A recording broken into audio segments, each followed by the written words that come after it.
parties, union leadership, traditional leadership, leadership of churches and the business sector, prominent members of society, and the structures of the EFF across the continent and the student command. In our 10th anniversary month, the EFF will host numerous community meetings to invite our people to the celebration of this glorious movement. Further to this, the EFF will host and participate in the following programs as part of build-up to the 10th anniversary rally of the EFF at the FNB Stadium on the 29th of July 2023. Today, we will host a commemorative walk from Uncle Tom's Hall to Hector Peterson Memorial Square to observe 10 years since the decision was taken to form this gallant movement of the poor. We will further today have an address at Hector Peterson Memorial Square to reflect on the journey we've taken since we gathered on the square in 2013 and pay tribute to the brave youth of 1976 which continue to inspire us. The EFF will this afternoon at 3 host an exhibition at Uncle Tom's Hall which will depict the 10-year history of EFF and all the trials and tribulations and successes we have achieved in our decade of unbroken struggle.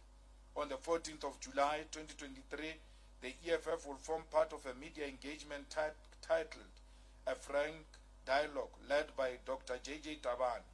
In this dialogue, various editors will receive an opportunity to engage with the president of the EFF uncensored and reflect on the 10-year journey of the organization. On the 22nd of July 2023, the EFF will host an EFF Carnival, which will begin at Alexander Stadium in Johannesburg and proceed throughout Sandton to mark the festive nature of the EFF ahead of the Great Red Festival of the Poor on the 29th of July 2023. The EFF will host a public lecture at the University of Cape Town on the 24th of July 2023 to be addressed by the esteemed Pan-Africanist scholar P.L.O. Lumumba. This lecture will give succinct history of the EFF and link the struggle this gallant organization has championed to the struggles of liberation throughout the history of Africa. As an organization that owes its existence to the sacrifice of the brave miners of Marikana, the EFF will host 10th anniversary birthday celebration at Marikana on the 26th of July 2023 to pay tribute to those brave workers who showed us what it means to be brave and fight for African dignity. But equally, 10 years ago, the EFF was launched there through its public launch.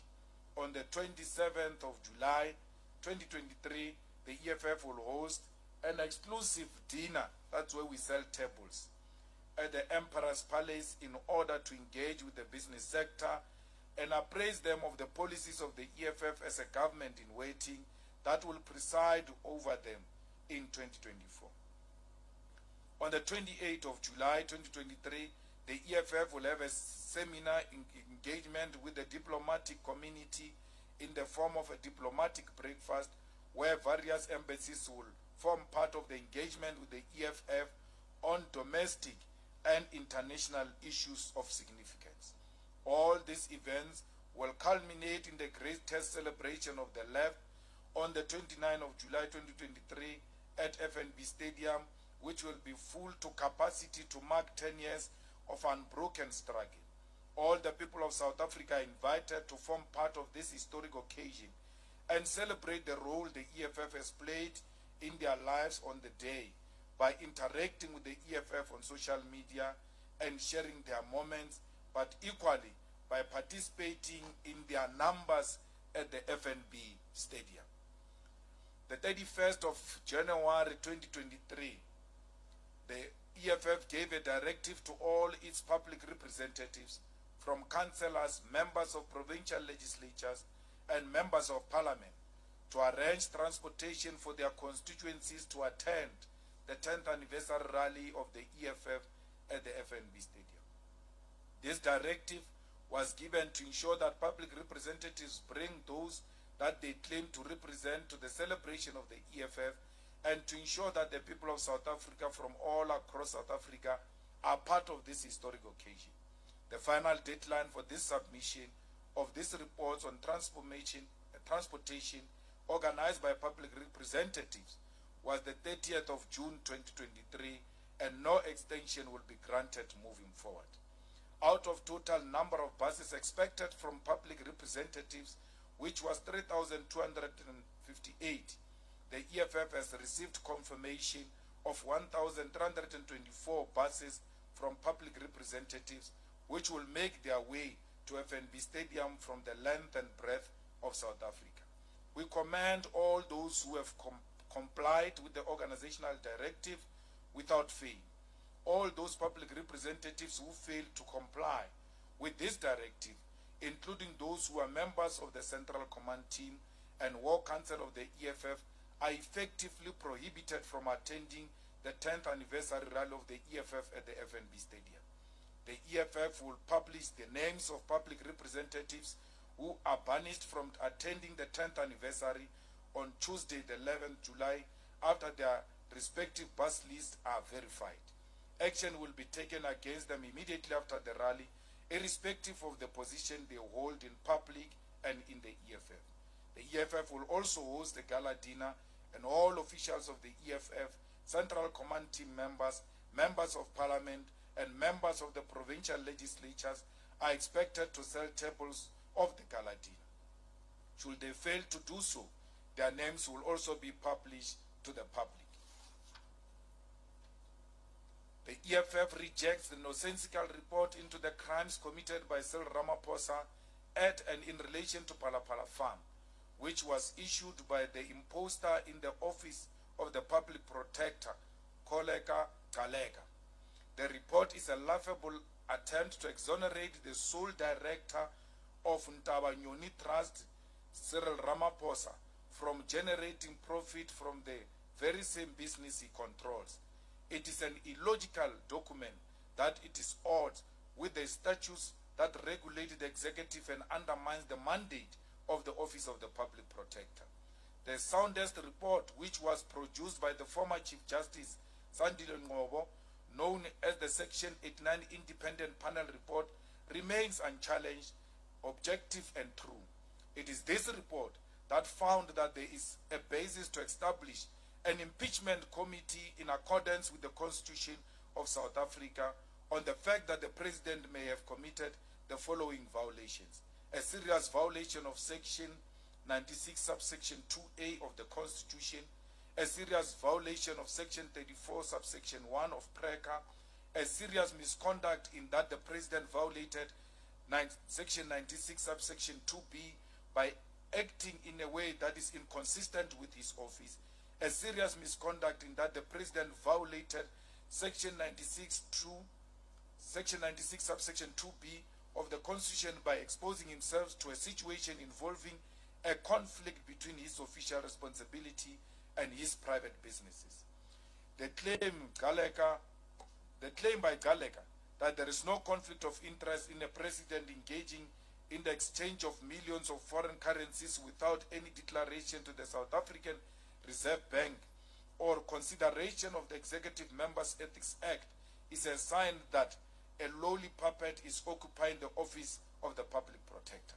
The report rather seeks to place the blame of the exchange of undeclared currency, the storage of this currency in sofas and mattresses, and the rogue investigation which resulted in abduction, torture, and bribery on the employees of Ramaphosa, as if his employees will act with the complete ignorance of their principal. It is a report that is not worth the paper it is written on and must be rejected by all sound-minded South Africans. The EFF will explore legal and legislative measures to revisit the Section 89 Independent Panel Report, which was rejected by the ANC caucus in Parliament. The report compiled by former Chief Justice Sandile Ngobo was rejected in Parliament under the pretense that the report is being reviewed in the judiciary. After the ANC abused its majority in Parliament to hide corruption, Ramaphosa then proceeded to withdraw his court challenge of the Phala Phala report on the basis that Parliament had rejected the report, revealing a rotten collusion within the ruling party to bury the Phala Phala saga by lying to the nation and Parliament. Even their own former President Thabo Mbeki condemned them for misusing their parliamentary majority to avoid accountability.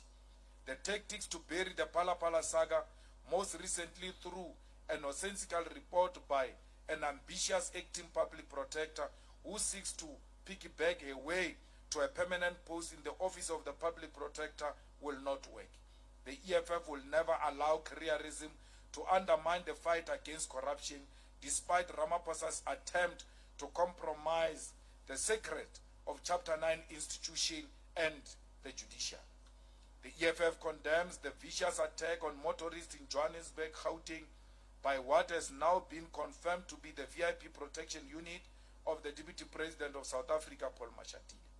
The abuse of power by these VIP protectors on a public road reveals a deep-seated abuse of power by members of the South African police, which the EFF has always warned against. It is this type of behavior that has been normalized in the South African Parliament, where members of the elite detail of subs think they are above the law and can assault citizens and even public representatives with impunity.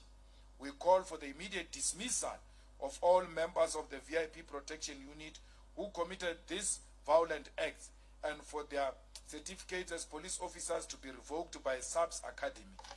We further call on the Firearms Control Unit of SAPS to revoke their firearms certificates. South Africa must never be allowed to degenerate into a mafia state where public sector policing is characterized by violence and abuse of citizens. The EFF wishes the people of Zimbabwe well on the upcoming national election, which will happen on the 23rd of August 2023.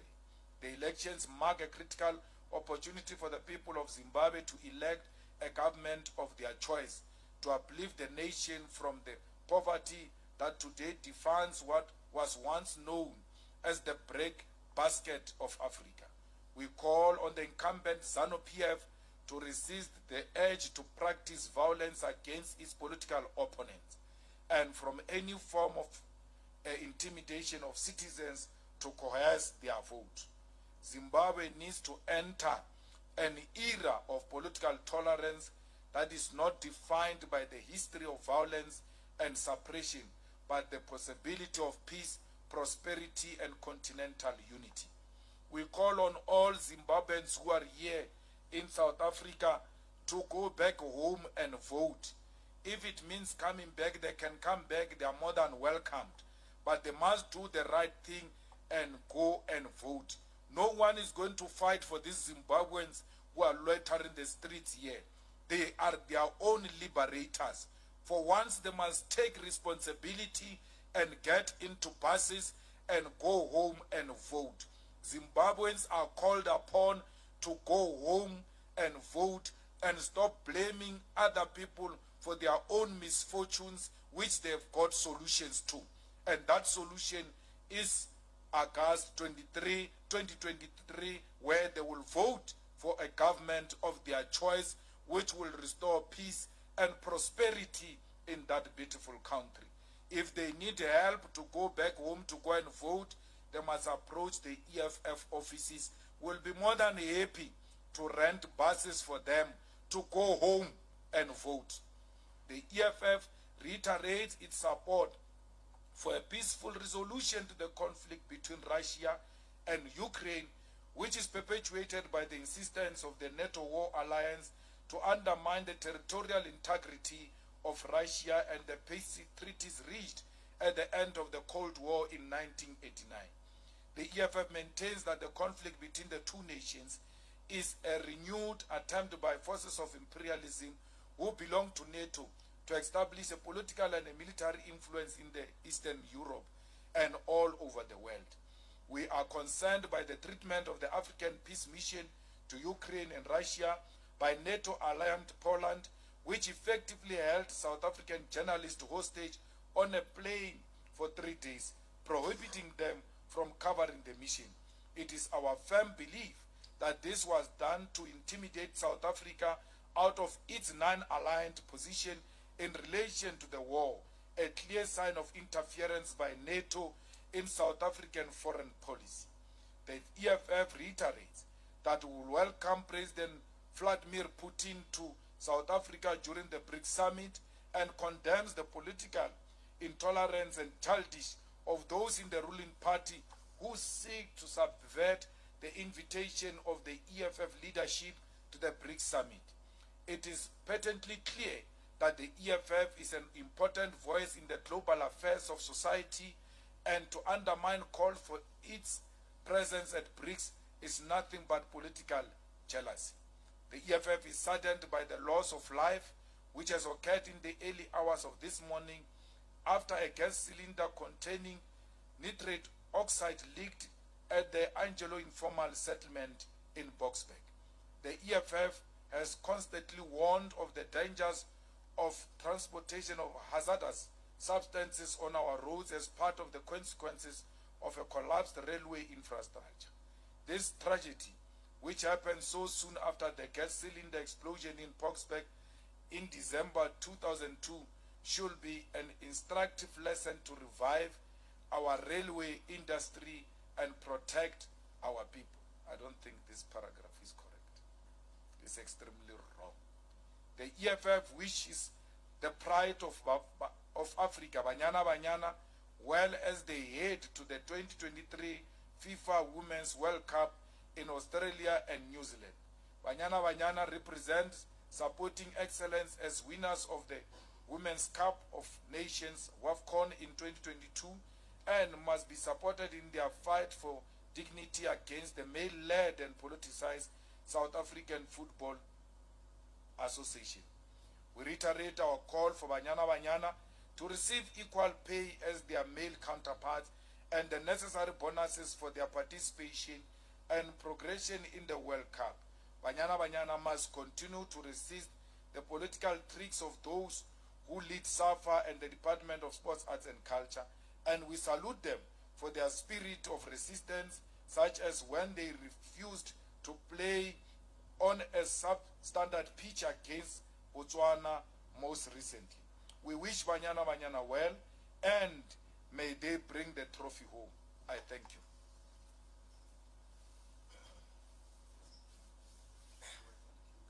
Thank you very much, President. We will now take the first round vote of questions and go to the Commander-in-Chief and President. Let's start on the right. I'll note you as number 1, number 2, continental unity. number 3. If that is all, we'll take that first round. Yeah. We'll start with number 1.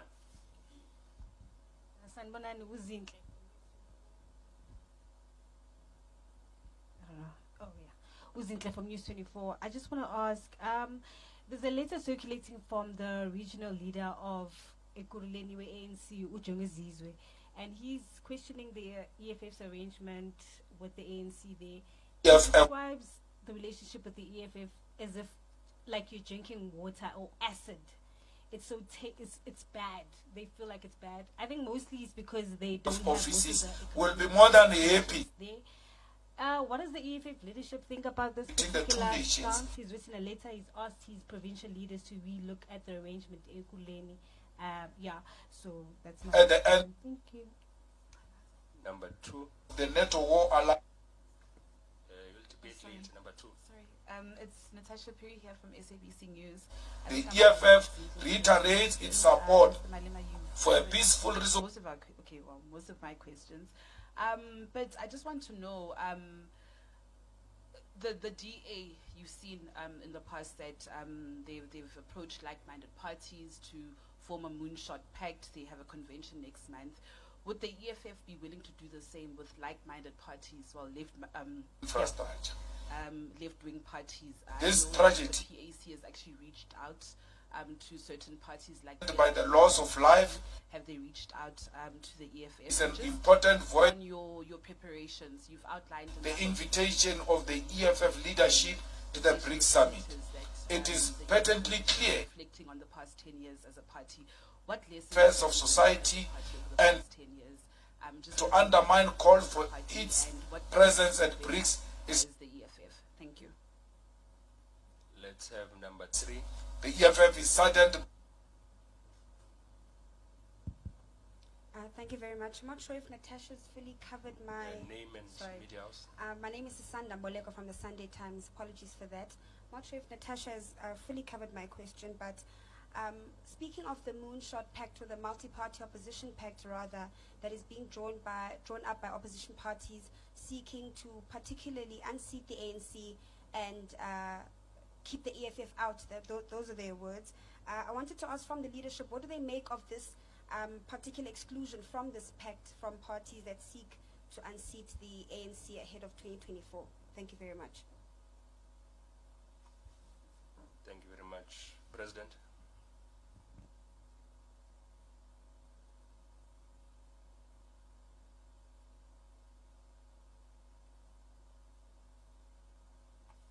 Thank you very much. I don't know how I'm going to answer for the ANC in Ekurhuleni, because firstly they didn't write to us, they wrote to their own ANC. But I was laughing yesterday. I was with Vuyani when I saw it on Twitter, and I was so excited by that letter of the ANC and what the ANC is asking for, because in a typical street language, I was like, my boys are suffocating them, because they thought they were going to deal with small boys who they will just run over them, and they're showing them flames. So we've got them by the things, and they're screaming, and we're squeezing very hard, not playing. So why must I complain? If they take out the EFF in Ekurhuleni, so be it. It's not because the EFF did anything wrong. The EFF refused to be part of corruption. They refused. Jongezizwe says in that letter, this relationship is going to destroy the ANC, because the EFF has not given them any space. So it has taught them a lesson. So you can't then say you really have a problem with people who hate you for doing the right thing. They're not saying the EFF is not delivering to the people. The EFF confronted them in a very harsh way about how they are engaged in the sabotage of electricity in Jamestown through their manager, who's an ANC aligned, deliberately switching off electricity so there could be revolts by communities. But because the EFF is there on the ground and knows how they operate, they tell them, we know it's you who did the following things. Why would you say you're part of government and go and engage in electricity sabotage against your own people? The leadership we have here in Gauteng is quite all right. We're happy. They must continue to suffocate the ANC and everybody else. They are not saying they're incompetent. They are not saying they are corrupt. They are not saying there's no service delivery. We were in where we buried the township there, God, Fosloras. We went marching to the graveyard. When we marched to the graveyard, we passed a leaking sewer system there. Went to the graveyard. I just looked at them. I looked at the sewer. I said, what is this? And then we went to the graveyard. When we came back, the sewer was fixed by the EFF leadership. Not application is Saturday, the offices are closed. Graveyard, bury, 30, 40 minutes, 1 hour, the longest. Come back, the sewer was fixed. We are hated because we will do what we say we will do. There's one white lady who did a video and said, I'm very scared of the EFF because they will do what they say they will do. That's what makes me be scared of them. So we will do what we say we'll do. And the ANC hates that. I asked TK many times. I asked Panyaza many times. Why would you not clean the city of Joburg? Something that we all see every day. It's a mess. Go to the North Taxi Rank now. There is a pile of dead there. We said, we gave them Joburg. They are running Joburg. We've got an MMC of public safety. Who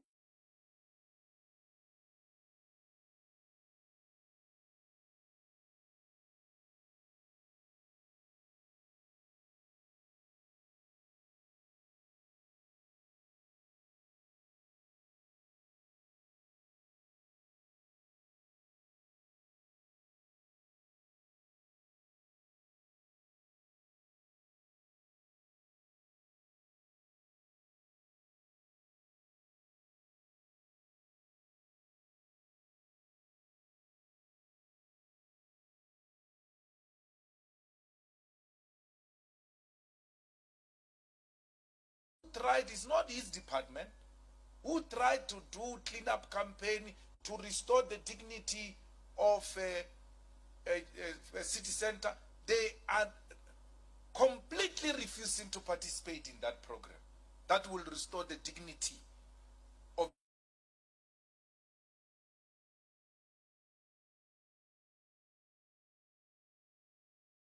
the people who stay at the city center in a coalition with them. We're not in any corruption coalition. We're not. We're running solo. We're doing our own thing. What is our thing? Services to our people. And that's what we're going to do. We don't want corruption. We don't want these leaders to meet officials of the municipality outside the office of the municipality. It's not our Malema position. It's what this leadership of the EFF said. I must communicate that no councillor of the EFF, no leader of the EFF must meet officials outside the municipal offices. Officials must not be allowed to be met outside offices. If they are being asked to be met outside offices, they must ask their agenda. They must also go with their PAs into those meetings to understand what is the purpose of the meeting. I don't meet people outside municipal arrangement. I don't meet municipal people anyway. I don't do it. No one can claim that nonsense with me. I meet in EFF meetings. That is the beginning and the end of the meetings. That's why they want to falter us anyhow they want. They can't find us. So the biggest problem is that the EFF is doing what it said it will do in Ekurhuleni, and the ANC is not happy. Let them remove it. We're not obsessed with power. Remove it. We'll remove you in Joburg. We'll remove you in Mohali City. We'll remove you everywhere. It's a war they are calling for. We're ready for it. We're not obsessed with positions in government. It will be good for the EFF to stay there. For the first time since 1994, our people will begin to taste development. DA was screaming when we took over government. One morning, trucks were entering townships to go and remove the waste trucks, the rubble. The waste trucks went into the township to remove waste. But we're being sabotaged. Look, now we're out of power. The trucks are going in. Sabotaged by who? You were in power, you were controlling the trucks. The first thing we did when we arrived in Ekurhuleni was, why are these trucks parked here? All of them go to the townships. Go and remove waste there. And we did exactly that. The people of Tembisa, the people of Jimiston, everywhere were happy that for the first time, there is waste management taking place in Ekurhuleni. That's EFF for us. So why would the DA not look for a party like that? If it's about delivering to our people. What is this hatred of the EFF so much that it must be stopped? Stop the EFF is stop development to black people. That's the call about. The call is about stopping development into going into the townships and to black people. That's why they say stop the EFF. No one asked the question. If anything, you laugh about it and you are happy about it. No one asked the question, what did the EFF do wrong What did they do that you hate them so much? No one can say. No one can say the EFF has finished the whole budget of a road, there is no road. We have no such a track record. You know, in the EFF we are driven by the founding manifesto and our election manifestos. That's what we are there for. We are not there for any other thing. Our organization work on mandate and accountability. When you are given an assignment, you must execute it to the best of your ability. If you fail to execute it, come and give an account as to why have you failed to execute that responsibility. We cannot just be another party where people are assigned former national chair. Go and bring a bus. One bus, you are told in January. It takes you the whole 6 months, not from your salary. Just go and fundraise.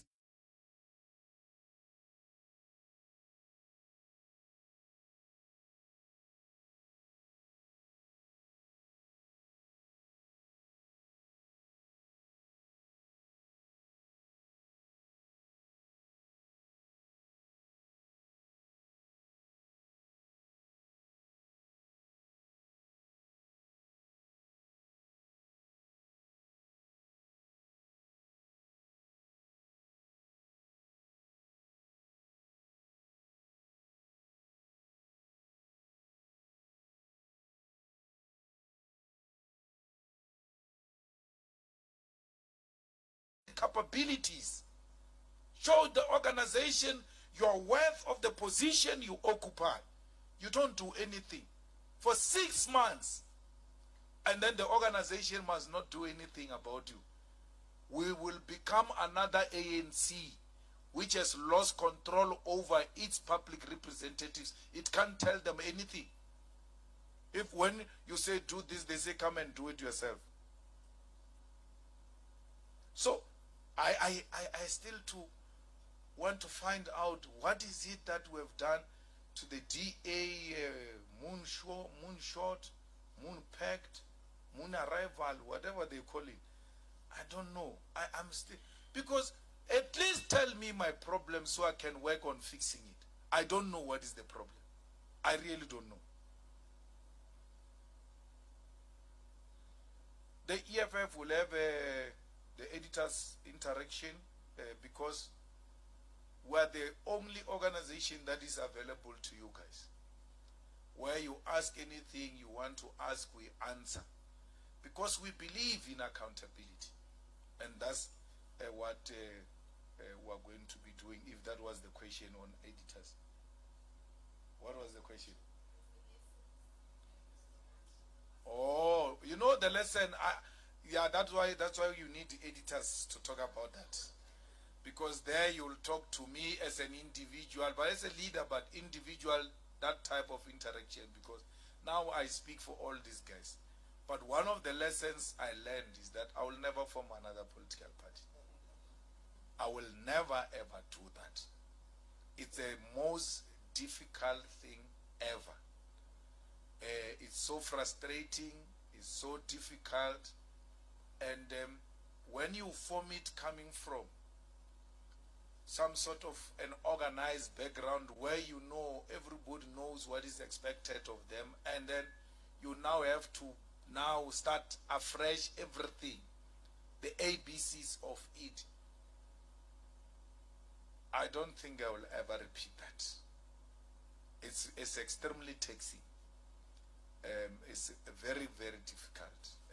I see comrades all the time saying they are forming political parties. I was marching along Carl Niels the other day, and he was saying to me, how do you do it, man? Because it's difficult. This thing is very difficult, my chief. That's all I can say. But hang in there, maybe you'll get it right someday. I personally, I never had a desire to form a party. I left. To be honest, I left. I went home, and then these guys came to invite me back. My intention was never to form a party, and they say we are a cult. We want people to follow us, but I never wanted to form a party. Why? If I'm a cult, do I say to you bye? I said bye. I left. And I went to my farm. And then the mistake I did was to take a picture in my cabbages, which appeared in the front page of City Press the same Sunday. The ANC was supposed to be in the front page City Press for January 8. For the first time since 1994, they could not occupy the front page of City Press because it was my farm in the front page there. Then Praveen said, why still having a farm? I thought this farm is gone. Why? Then they came. I knew. And, you know, one man who called me and said, don't do it, Julius, is Stan Matabat, who called me and said, please don't do it. It doesn't matter whether it takes 5 years. It doesn't matter whether it takes 10 years. You are still young. This thing, we're going to find a way of correcting it. It will be corrected. And it was not, I didn't want these things. So if you say I'm a cult, I would have said, no, you expelled me. I'm forming a party. I didn't say that. I left. I went home to the villages. And then you came to fetch a villager and invited it back. Now, the honeng, Papa, is a problem of your own creation, which had resolved itself. And then you keep on chasing it and chasing it and chasing it, and then you think we can't respond. So it took ANC how many years? 80-something years, if I'm not wrong, to get 1994. And you look at that, you're like, hey, this thing is not easy. We're fighting against a well-organized system, which will not make it easy for anyone who's not consistent with what the Oppenheimers want. The ANC get formed, it becomes a lull in the 30s, and then it gets back to be radicalized by the Youth League. And then the Oppenheimers, upon realizing this thing is taking shape, they infiltrate it. The first infiltration was to get to the white-only Communist Party to align itself with the ANC and dilute its Pan-Africanism. It was a native national congress. Dilute this thing, take it over, write policies for it. Then from there, they never gave it a break. Every political development in South Africa has got the Oppenheimers handwriting on it, including the formation of Parliament of South Africa. The Oppenheimers were members of the first Parliament of South Africa. So every system that gets designed of politics in South Africa is the Oppenheimers. But there is only one thing they have no control over, and that is the EFF. And that's what gives them a nightmare. That's why keep the EFF out comes from there. We cannot allow the people we don't control to have access to power, because we'll lose power. The Democratic Party's merger with the National Party was the decision of the Oppenheimers, who had formed the Democratic Party. And everything subsequent to that, that woman, Mampela Rampila, now Herman Mashaba, Musima Imani, Rise Africa, Shiluba, all of them is Oppenheimers. And then after doing all these pockets, they say, yeah, now you are there. Come here. Go to the moon. You must get into this thing and go to the moon together. We are not going to any moon with anyone. We are remaining here. They can go to the moon alone. We are not part of the moon. So Oppenheimer has got a problem with the EFF because they've got no access to the EFF. So that's where the biggest problem comes from. Now that they don't have a control over the EFF, they pass a law and say, no, there is a law called political party funding. We want to know who's financing these people. Then the EFF says, you want to know that. And then you put a threshold of 90,000. The Oppenheimers want to know who's financing everybody because they want to know everybody. Let's break the 90,000. Donate 30 rand. Then we don't account to the Oppenheimers about who gave how much. You are not under any Oppenheimers obligation to declare. Give us 30 rand. When you want to give us more than 100,000, we tell you, hey, don't do that. There is a white man here called Oppenheimer who's waiting for that report, wanting to know who's financing the EFF so that that person can be chased and be destroyed. We're not going to allow it. The Oppenheimers have made their match. They plan this way, we plan that way to counter them, because we don't want to be accountable to the Oppenheimers. That's what this EFF is about. So, under the circumstances, if someone was to say to me, he wants to form a party like Isma Khashile is threatening to form a party, whoever has got access to that guy, just tell him the little resources he's got remaining, he must look for a plot and look for goat and just look after goat and have peace. Even me, when that time comes, I always tell them, if Floyd go and meet and resolve they don't want me, I won't waste time. I will leave. I will live peacefully. Even I won't put up a fight, because I know what they will be getting themselves in. At least we'll sit at the back and be supporters and be like Dalimpovu and be cold and sit there and listen. From there you leave, go home, peace. You have no task, no nothing, but you want the stadium filled up on the 29th of July, because if we don't do it, we'll be saying, you see, we left them an intact organization, they are killing it now. You know, he speaks with authority. I'll be in that arrangement. Where are we sitting here? I will not be bothered whether there are chairs or not. When I arrive, there must be chairs. So, I've played my role. And when that time comes, I'll live peacefully. I will not form another political party. I grew up under very good men and women. Some of them died. They didn't have positions. But they died very good people with good standing in society, and they required no position. I think I've reached a point where you can't do anything. Where some of the organizations I come from, they once did the t-shirts of former presidents and then removed my picture. He did pictures. And their own members were like, man, this is a distortion. You might not like the guy, but tell the truth. Give an honest historical account. You can't rub me off whether you like it or not. Even in the EFF, whether we like it or not, when you produce a picture of this whole Uncle Tom's hall, you can't rub it off. Remove Kenny Kunen. It will be a distortion. You like him or you don't like him, he was there. Give correct account of history. And when that account is given, my name will be there. I would have made a contribution. That's enough. And that's what we are here for. Next year, we are going to the conference of the EFF, December. So the EFF must start booking the halls, what do you call it, accommodation, this and that, now. Because somebody likes it or not, there must be a conference of the EFF. The EFF holds conferences.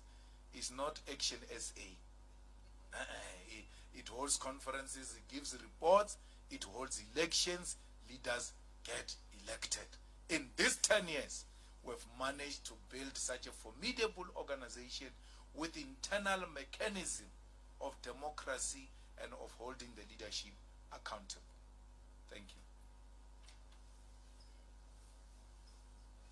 Thank you very much, President. We may take the last second round. We are pressed for time. We have a very busy schedule, as you may know. So let's take number one. Is the only one hand gone? Number one. Thank Oh, you. number two, CBC. Yes, thank you. I was hoping for second round. I'll be the only one. Name and media house. Oh, good afternoon. My name is Shannon Merrick from CIC Broadcasting Africa. I wanted to ask questions on the EFF cardinal pillars, but let me not ask too many questions. Mr. Malema, I'm calling you Mr. Malema for a reason. It is alleged that you are Mr. Twitter. You started your Twitter account February 2010. You then started EFF, where we are today, 2013. So my question is, before 2010, where were you? Because I don't know, you started in Twitter, so I want to know that part. Then the second part I want to know, on the 7 cardinal pillars, I wanted to challenge you today, because that editor's thing, we're not going to be allowed there as CIC Broadcasting Africa. I wanted to challenge you on the 7 cardinal pillars to see who is the real founder, or who really drafted this thing, whether it was this one or this one.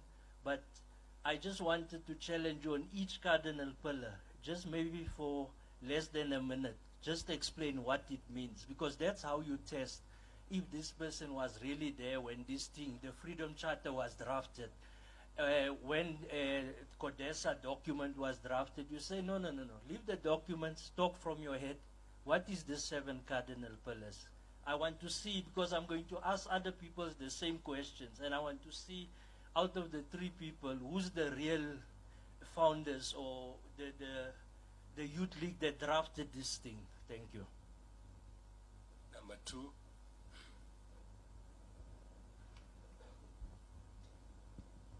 Just a reaction from my colleagues on the passing of the struggle stalwart, Isapahad. Thank you. Isapahad.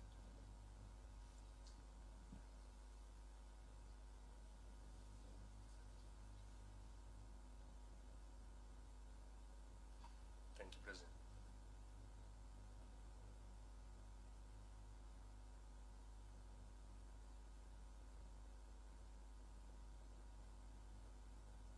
Thank you very much. We really send our sincere condolences to the family of Eso Pahat, the struggle veteran who also served in the office of the president, and a very close friend and confidant of President Mbeki.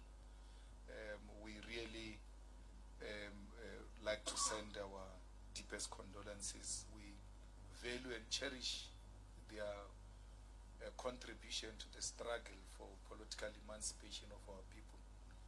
And like I said, you may disagree with them, but you can't take away the fact that they were one of many stars that were shining during difficult times of our struggle, and we really are saddened by the passing away of the former minister. We also send our deepest condolences to the family of Teboho Matladzi, who passed away when he was busy with the EFF 10 years documentary. The last time I had an interaction with him, he was still at the research phase, where he interviewed me for almost more than 3 hours. Wanting to know all types of things about me, the organization, and how it started. What a gentle soul, very patient, soft-spoken, always interested in the story of the black people, and were not shocked by his involvement in the Izo, because Izo was really one of the best craft that came out of our hands, telling the story of our own children in high schools and in the townships. We pass our condolences, and I know that some of the leaders of the EFF were involved with the family, and I think the DP who went will be going to the funeral as well on Friday. Yeah.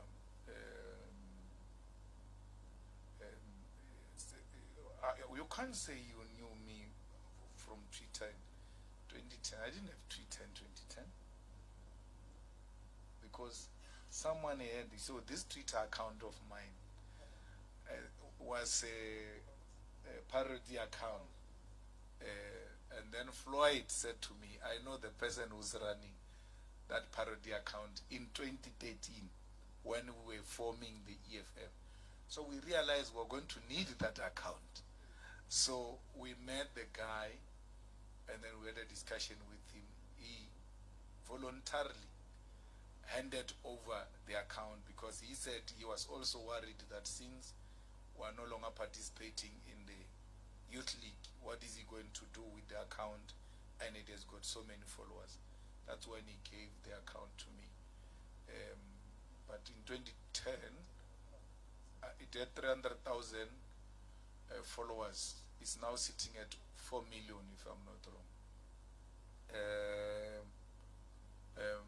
I was not on Twitter. I never had a Facebook account in my entire life. So I'm not big on social media. So I don't know why would I qualify to be Mr. Twitter, because even now I don't tweet a lot. I just retweet.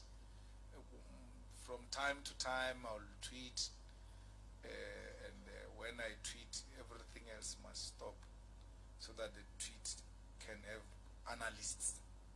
Imagine men and women leaving their homes to come and analyze their tweets on national TV. So my history is there. I mean, the reason why I was not active on social media, I was a ground force. I was active on the ground.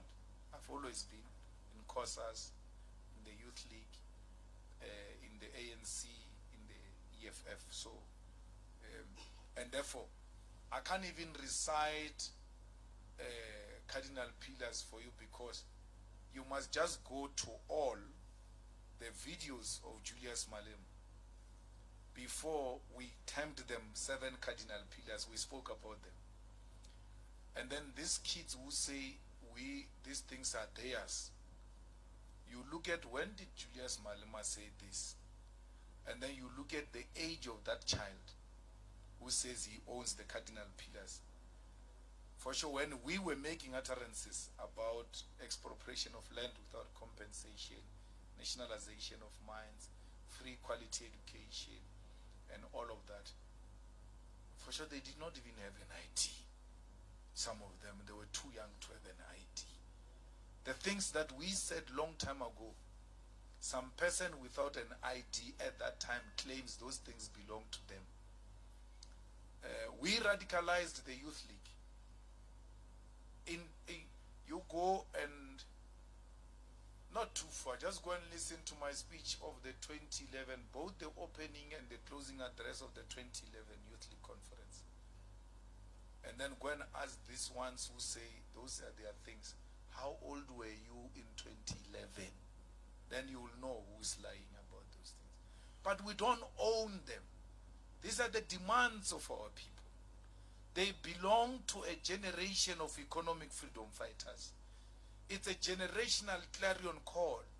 And therefore, these economic freedom fighters are found both in the EFF and the ANC and everywhere else in society. We still have many who are trapped, by the way, in the ANC, who are completely EFF in blood, in soul, in action. But the stomach is refusing them to leave. What is difficult is the stomach. But they belong there. As I speak now, some of them are chasing their children away, or you are making noise. They are listening as we speak now. And they are wearing ANC regalia as they are listening. Because they know where they belong. So you can't do anything with the politics of the stomach. We'll have nothing to offer them if they come here, and they know. That's why they like, we are there, but for some reason you know why we are still here. So anyone who says expropriation of land without compensation belongs to them is true. It's theirs. Let them own it in as much as we own it. It's like a person saying to you, this struggle song is ours. No. No one owns the struggle song. No one has ever sat down to write a struggle song. Many of these struggle songs, by the way, come from the church songs. So a person just wake up one morning and say, yeah, that's our song. That's our song. You can hear this one is intellectually challenged. You cannot own the demand of the land. It belongs to Sibukwe in the same way it belongs to Dube. So no one owns the demand for land. It belongs to the black people who suffered from land dispossession. And all we do, and the EFF documents don't lie. People must read. They say, we inherited this struggle from those who came before us. We are not the originators of this struggle. And standing before you here, we don't claim to own the intellectual properties of the struggle for economic emancipation. It belongs to the people. Let the people own it. So really, that's all we have to say. But all we are saying is that the EFF, after all of this was dumped in a dustbin by the former liberation movement, we went, took it out of the dustbin, cleaned it up, and continued the struggle. Many of them were ashamed to even mention the Freedom Charter. The most neutral document that is wishy-washy, they still don't want to mention it. Can you imagine the 1949 program of action? Some of them don't even know it. That's why they can't mention it. So all we did was to say, but that generation of Sibukwe, Mtolisi Majombozi, Mda, and Lembede, Sisulu, Tambo, Mandela, that generation had a clear mission of radicalizing the struggle of South Africa from a struggle of deputation into a struggle of mass action and international solidarity. So why should we abandon that? Because to abandon that will be to betray that which this comrade stood for. That's why you see that radicalism alive today is because we owe it to generations before us. And that's what makes all of us proud, that the EFF has continued with the generational struggle. And on the 29th of July, we are going to be celebrating that we defeated the ideological and psychological onslaught on black people who were meant to feel sorry and to apologize for their demands. At some point, no one could mention land. It was a taboo. And that's what we're celebrating on the 29th of July. That's why someone says to me, yeah, you and Mzwanele Manye, you were calling each other names, now you are together. Okay, why don't you say me and Mzwanele Manye were agreeing when he was a BMF president and I was in the Youth League about the radical economic transformation? Because we were together, we were pushing it together at that time. And then we come to disagree on some technical issue, not on a fundamental political ideological perspective. On a technical issue, man, Mani, this Gupta man, Ungatu Manyara, when we born wait. That's that. It is not ideological. Show me and Mani where we disagreed ideologically from where we come from when he was in the BMF and I was in the Youth League to where we are now. We disagreed on one issue which we said anyway, even about President Zuma, that Zuma is not our enemy. It's an irritation that is distracting us from engaging the actual enemy. We even designed a song that time when we were fighting Zuma. We said, Zuma sukendileni silwa namabun. Asilinwawe silwa namabun. We said that during that time. But because people were hearing other things, they wanted to hear. They didn't hear when we were saying, but this Zuma is not a strategic opponent. There is this issue we are disagreeing with Zuma on. And we settled it the way we settled it. We've moved past that. Gayton Mackenzie, the prisoner, said it even at that time, the ex-convict. And these people are not hearing this Malema. He says the actual enemy is white monopoly capital. When he's done with Zuma, he's coming for you. You guys, can't you hear what this guy is saying? He was saying that in the negative, not that he was agreeing with me, but he was able to hear us even at that time.